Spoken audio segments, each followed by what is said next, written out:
Okay class, आज हम इस चैप्टर का लास्ट टॉपिक देखेंगे जो कि है द मेथड ऑफ सेक्शंस। ठीक है, तो मेथड ऑफ सेक्शंस जो है वो बेसिकली जैसे हमने स्टार्ट में देखा था मेथड ऑफ जॉइंट्स, और हमने फिर देखा था डिज़ाइन करना और फोर्स मेंबर्स फाइंड आउट करना। तो इसी तरह इसमें जो है ना मेथड ऑफ सेक्शंस में हम जो है वो जॉइंट में जो फोर्सेस होते हैं जो हैं या मेंबर की जो फोर्सेस होती हैं उनको फाइंड आउट करते हैं। तो इसमें और मेथड ऑफ जॉइंट्स में जो डिफरेंस है वो ये है कि मेथड ऑफ जॉइंट्स में हम हर जॉइंट के ऊपर इक्वेशंस लगाते हैं। ठीक है ना, ऐसे ही होता है ना, हर जॉइंट की हम फ्री बॉडी डायग्राम बनाते हैं, फिर उस पर हम इक्वेशंस लगाते हैं, sum of all x component is equal to 0 and sum of all Y.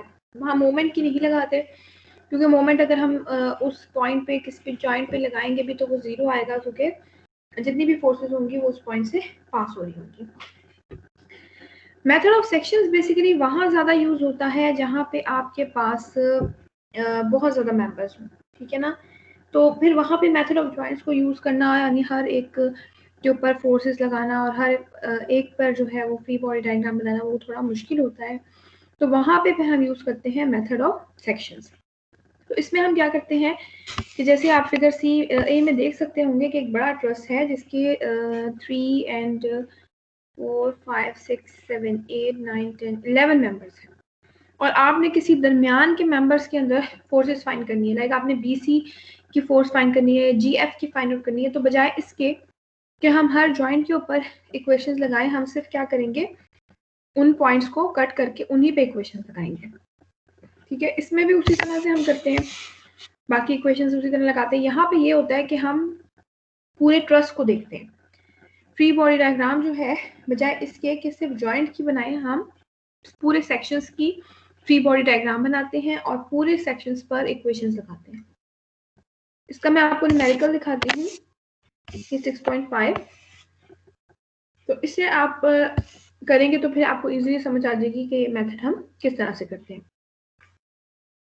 तो एग्जाम के लिहाज से भी इसकी जो थ्योरी है वो आपने जस्ट रीड करनी है, जो एग्जाम्पल है 6.5 वो इम्पोर्टेंट है। ठीक है, तो हम इसको करते हैं, आपको इजीली समझ आ जाएगा कि मेथड ऑफ सेक्शंस क्या है। आपको ऑब्जेक्ट है determine the force in members GE, GC and BC of the truss, indicate whether the members are in tension और कंप्रेशन। यानी आपने ये पूरा जो ट्रस स्ट्रक्चर है इसमें सिर्फ और सिर्फ GE और GC और BC की जो फोर्सेस हैं उनको फाइंड आउट करना है, और ये शो करना है कि ये फोर्सेस जो है वो मेंबर जो है वो टेंशन में होंगे या कंप्रेशन में। तो इसका मतलब है कि ये ज़रा हमें, अगर हम ये E, D और C पॉइंट्स नहीं भी फाइंड करते या A पॉइंट को नहीं भी फाइंड करते तो इसका उससे कोई फर्क नहीं पड़ेगा। तो यही फायदा है आपका मेथड ऑफ सेक्शंस में कि आप किसी भी खास फोर्स मेंबर को फाइंड आउट करते हैं बाकी सब जॉइंट्स पर इक्वेशंस लगाने के बजाय। अच्छा, अब आपने सबसे पहले क्या करना है, जब भी आपको कहा जाएगा कि आपने किसी भी दरमियान में फोर्सेस पे फाइंड आउट करना है, तो इसका सबसे पहला स्टेप क्या होगा कि आप पूरे के पूरे ट्रस की फ्री बॉडी डायग्राम बनाएंगे। जैसे मेथड ऑफ जॉइंट्स में हम किसी खास पॉइंट की फ्री बॉडी डायग्राम बनाते थे, तो मेथड ऑफ सेक्शंस में हम पूरे के पूरे ट्रस की जो है वो फ्री बॉडी डायग्राम बनाएंगे। तो सबसे पहला स्टेप यही होगा कि आपने ये बनानी है इसकी फ्री बॉडी डायग्राम। अब आप देखिए इसमें आपने पूरा ट्रस शो किया है, ये पूरा का पूरा ट्रस यहाँ पे शो किया हुआ है। A है पॉइंट और इसमें आपके पास B, C, D, ये पॉइंट E है और ये पॉइंट G है। पूरा आपने ट्रस स्ट्रक्चर ड्रॉ किया। नेक्स्ट स्टेप क्या होता है फ्री बॉडी डायग्राम का, कि अब आप इस पे तमाम फोर्सेस को शो करेंगे। तो हम इसकी पूरी जो इनपुट और आउटपुट पे फोर्सेस होंगी वही शो करेंगे, हम इसके मेंबर्स की फोर्सेस को शो नहीं करेंगे। लाइक हम ये 400 न्यूटन की फोर्स को यहाँ पर शो करेंगे कि एक गिवन है 400 न्यूटन की फोर्स, ये हमने यहाँ लगा दी। फिर उसके बाद हम ये 1200 न्यूटन की फोर्स को शो करेंगे, ये देखिए। अब हम आ जाएंगे, और तो कोई एक्सटर्नल फोर्स नहीं है, अब आ गया ये है फिक्स सपोर्ट, ठीक है, रॉकर, और ये है आपके पास रोलर।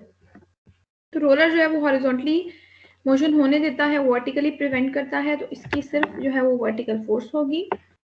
और ये जो फिक्स सपोर्ट है इसकी आपके पास बोथ हॉरिजॉन्टल भी होगी और वर्टिकल भी होगी, क्योंकि ये दोनों डायरेक्शन में प्रिवेंट करता है।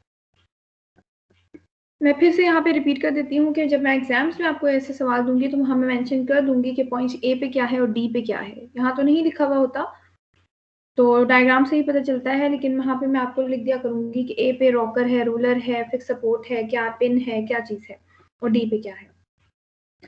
अच्छा, अब एक और चीज, इनकी डायरेक्शन तो कंफर्म है, ये 400 न्यूटन की फोर्स की गिवन है, इसकी भी गिवन है।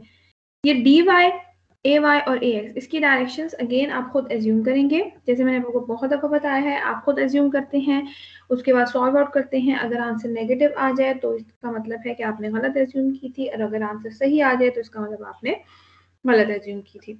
सही आ जाए तो सही एज्यूम की थी, ठीक है ना, नेगेटिव ना आए तो।